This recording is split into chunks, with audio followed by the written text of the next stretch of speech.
So, what is Biomutant in a nutshell? Biomutant is an open-world, post-apocalyptic kung fu fable. Basically, in terms of structure, it's like Zelda Breath of the Wild, I guess.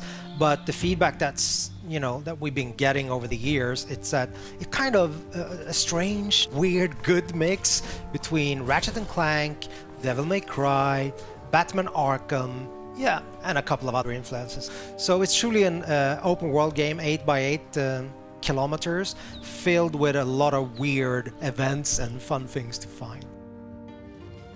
I think the primary thing that we worked a lot with is the control that the player have over the character customization. We have the possibility for the player, to set the attributes, and in Biomutant, that's tightly connected or integrated with the way that the character looks.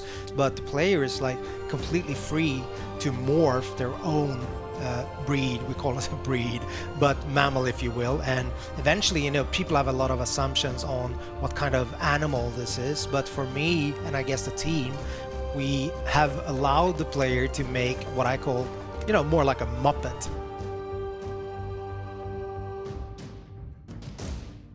And with character customization, it goes all the way down to crafting bits onto your clothes or hats or pants or whatnot.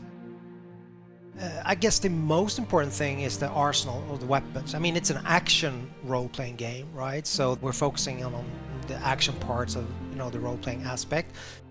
Each part that you can find for weapons and gear also comes with like a material, a quality aspect, so they can be more damaged or of a higher quality material. Just mentioning that you don't have to repair, but you can actually upgrade things that are broken, but they will never diminish in terms of their material qualities, like in Zelda, for example. We don't do that. In the game, you have 6 different tribes, so they're all composed of, a leader, a Sifu, if you will, that have mastered a specific Wang Fu combat style and trained his disciples in that. So these tribes are now in conflict. Basically, there are 3 tribes that have what we call a light aura.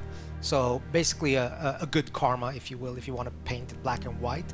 And there are 3 tribes that have like a dark aura.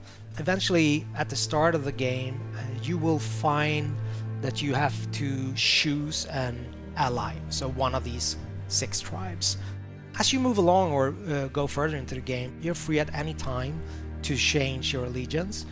But at the start of the game, you choose one of these 2 tribes. And basically, at that point, the state of the world is represented by a huge tree that's at the heart of the 8x8 kilometer open world. So it's a representation of the world either going under or the world surviving. So this is all tied to the tree of life.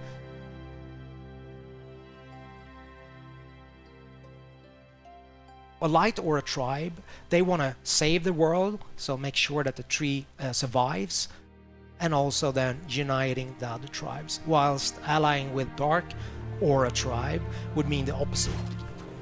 They believe that the only way that you can move forward is to make sure there's kind of a cleansing, I guess. So making sure that everything that's bad in the world kind of goes under, so you have a rebirth and start anew, if that makes sense. So you're very free to make this choice, but also bear in mind that that will affect the ending of the game. Obviously, game being called Biomutant has to have some form of mutations slash abilities, right? There's quite a wide range of them. Primarily, we have the biomutations, so those are kind of more physical abilities, if you will. For example, you can spawn a mushroom in front of you.